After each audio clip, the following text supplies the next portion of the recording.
ತಮಗೆಲ್ಲ ಗೊತ್ತಿರೋ ಹಾಗೆ ಗದಗ ನಗರದ ತೋಂಟದಾರ್ಯ ಮಠದ ಜಾಗೆಯಲ್ಲಿ ಕೆಲವು ಅಂಗಡಿ ಮುಗ್ಗಟ್ಟುಗಳನ್ನು ಬಾಡಿಗೆ ನೀಡುವ ಕುರಿತು ಕೆಲವು ಸಂಘಟನೆಯವರು ನಾಳೆ ಅಂದರೆ ದಿನಾಂಕ 26/5/2025 ಗದಗ ಬಂದ್ಗೆ ಕೆಲವು ಸಂಘಟನೆಯವರು ಕರೆ ನೀಡಿದ್ದಾರೆ. ಆದರೆ ಇದರಲ್ಲಿ ಪರೋ ವಿರೋಧಗಳಿರುವುದರಿಂದ ಮತ್ತು ಕಾನೂನು ಸುವ್ಯವಸ್ಥೆ ಹಿತದೃಷ್ಟಿಯಿಂದ ತಾಲೂಕಾ ದಂಡಾಧಿಕಾರಿಗಳು ಗದಗ್ರವರು ಈ ಬಂದನ್ನು ನಿಷೇಧಿಸಿ ಪ್ರತಿಬಂಧಕಾಜ್ಞೆಯನ್ನು ಹೊರಡಿಸಿರ್ತಾರೆ. ಆದ್ದರಿಂದ ನಾವು ಯಾವುದೇ ರೀತಿಯ ಬಂದ್ಗೆ ನಾಳೆ ಅವಕಾಶ ಕೊಡೋದಿಲ್ಲ.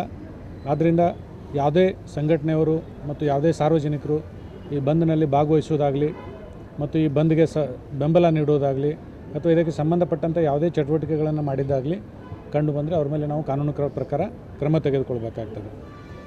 ಈ ವಿಷಯವಾಗಿ ಸಂಬಂಧಪಟ್ಟ ಸಂಘಟನೆಯವರು ಅವರು ಕಾನೂನು ಪ್ರಕಾರ ಹೋರಾಟ ಮಾಡಿಕೊಂಡು ಅಥವಾ ಕಾನೂನಿನ ಇದರಲ್ಲಿ ಸೂಕ್ತ ವೇದಿಕೆಯಲ್ಲಿ ಅವರ ಸಮಸ್ಯೆಗಳನ್ನು ಬಗೆಹರಿಸ್ಕೊಳ್ಬೋದಾಗಿದೆ. ಆದ್ದರಿಂದ ಗದಗ ಜಿಲ್ಲಾ ಪೊಲೀಸ್ ವತಿಯಿಂದ ನಾನು ಎಲ್ಲ ಸಂಘಟನೆ ಮತ್ತು ಸಾರ್ವಜನಿಕರಲ್ಲಿ ವಿನಂತಿ ಮಾಡ್ಕೊಳ್ತೀನಿ, ಯಾರು ಕೂಡ ಈ ಬಂದನ್ನು ಗದಗ ಬಂದ್ಗೆ ಅವಕಾಶ ಕೊಡಬಾರ್ದು. ದಿನನಿತ್ಯದಂತೆ ಯಥಾರೀತಿ ಜನಜೀವನ ಸಾಮಾನ್ಯವಾಗಿ ನಡೀಲಿಕ್ಕೆ ಎಲ್ಲ ಅವಕಾಶ ಮಾಡಿಕೊಡಬೇಕು ಮತ್ತು ಇದಕ್ಕೆ ಬೇಕಾದಂಥ ಸೂಕ್ತ ಪೊಲೀಸ್ ಬಂದೋಬಸ್ತ್ ವ್ಯವಸ್ಥೆಯನ್ನು ಕೂಡ ನಾವು ಮಾಡ್ಕೊಂಡಿದ್ದೀವಿ.